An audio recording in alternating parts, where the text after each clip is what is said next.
The Church in its great wisdom forbids us to consult oracles and to violate by indiscreet curiosity the secrets of futurity. In our day the voice of the Church is no longer heeded.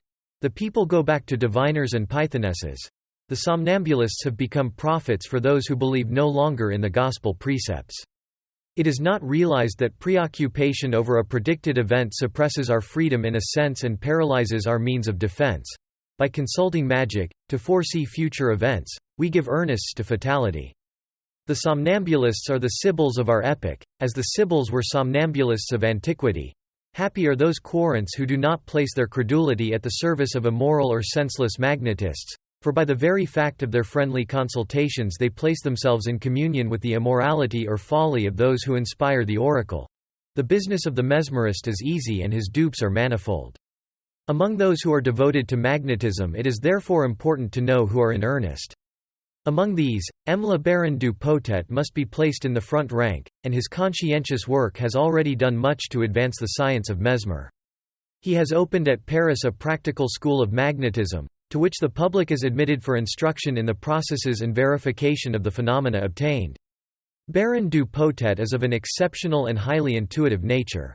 Like all our contemporaries, including the most instructed, he knows nothing of the Kabbalah and its mysteries, but magnetism has notwithstanding revealed to him the science of magic, and as it is still dread in his eyes, he has concealed that which he has found, even while feeling it necessary to reveal it.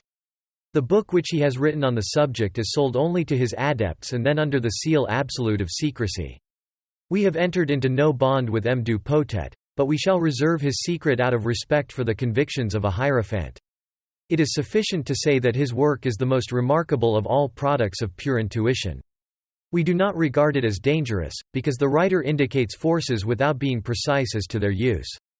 He is aware that we can do good or evil, can destroy or save by means of magnetic processes, but the nature of these is not clearly and practically put forward, on which we offer him our felicitations, for the right of life and death presupposes a divine sovereignty, and we should regard its possessor as unworthy if he consented to sell it, in what manner soever.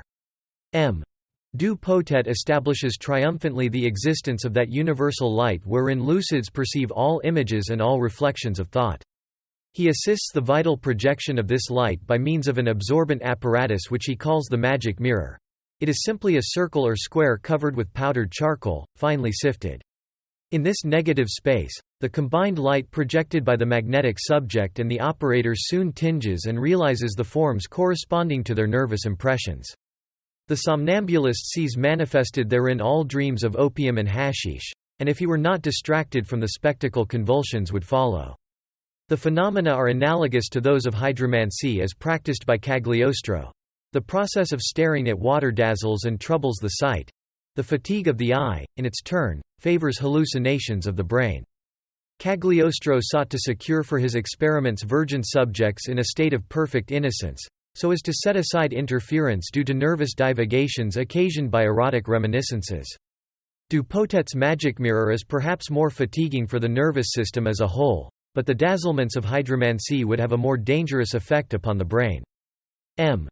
Du Potet is one of those deeply convinced men who suffer bravely the disdain of science and the prejudgment of opinion, repeating beneath his breath the profession of secret faith cherished by Galileo, e pur si muove.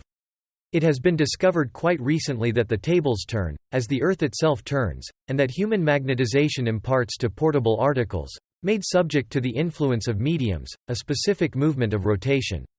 Objects of extraordinary weight can be lifted and transported through space by this force, for weight exists only by reason of equilibrium between the two forces of the astral light.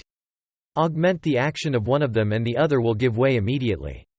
Now, if the nervous apparatus indraws and expels this light, rendering it positive or negative according to the personal super-excitation of the subject, all inert bodies submitted to its action and impregnated with its life will become lighter or heavier, following the flux and reflux of the light which, in the new equilibrium of its movement, draws porous bodies and non-conductors about a living center, as planets in space are drawn, balanced and gravitate about their sun. This eccentric power of attraction or projection supposes invariably a diseased condition in the person who is the subject thereof. The mediums are all eccentric and badly equilibrated beings. Mediomania supposes or occasions a sequence of other nervous manias, fixed notions, deordinated appetites, disorderly erotomania, tendencies to murder or suicide. Among persons so affected, moral responsibility seems to exist no more. They do evil with good as their motive. They shed tears of emotion in a church and may be surprised at bacchanalian orgies. They have a way of explaining everything, by the devil or the spirits which obsess and carry them away. What would you have of them? They live no more in themselves. Some mysterious creature animates them and acts in their place. This being is named Legion. The reiterated efforts of a healthy person to develop mediumistic faculties cause fatigue, disease, and may even derange reason. It is this which happened to Victor Hennequin, formerly an editor of La Démocratie Pacifique and, after 1848, a member of the National Assembly. He was a young barrister, with a plentiful flow of eloquence, wanting neither education nor talent, but he was infatuated with the reveries of Fourier. Being banished as an after consequence of December 2, he took up table turning during his enforced inactivity. He fell a victim all too soon to mediomania and believed himself an instrument for the revelations of the soul of the earth. He published a book entitled, Save the Human Race. It was a medley of socialistic and Christian reminiscences. A last gleam of reason flickered therein. But the experiences continued and folly triumphed. In a final work, of which only one volume was issued, Victor Hennequin represents God in the guise of an immense polypus located at the center of the earth, having antennae and horns turned inwards like tendrils all over his brain, as also over that of his wife Octavia. Soon afterwards it was reported that Victor Hennequin had died from the consequences of a maniacal paroxysm in a madhouse. We have also heard of a lady belonging to the aristocracy who gave herself up to communications with pretended spirits and tables and who, scandalized beyond measure at the unsuitable replies of her particular piece of furniture, undertook a journey to Rome to submit the heretical article to the chair of St. Peter.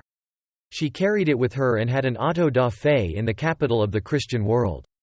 Better to burn her furniture than to court madness, and to say the truth, it was an imminent danger for the lady here in question. Let us not laugh at the episode, for we are children of an age of reason in which men who pass as serious, like the Comte de Merville, ascribe to the devil unexplained phenomena of nature.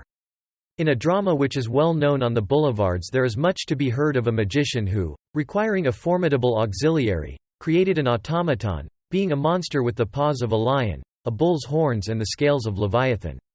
To this hybrid sphinx he imparted life, but took flight incontinently, being terrified at the work of his hands. The monster followed in pursuit, appeared between him and his betrothed, set fire to his house, burnt his father, carried off his son, and continuing the chase to the sea, followed him on board a ship which he caused to be engulfed, but finally made an end of himself amidst thunder. This awful spectacle, rendered visible by fear, has been realized in the history of humanity. Poetry has personified the phantom of evil and has endowed it with all forces of nature. It has sought to enlist the chimera as an aid to morality, and has then gone in fear of the ugliness begotten by its own dreams. From this time forward, the monster has pursued us through the ages. It makes grimaces between us and the objects of our love. An impure nightmare, it strangles our children in their sleep.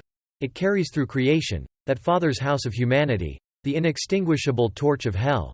It burns and tortures our parents everlastingly. It spreads black wings to hide heaven from our eyes.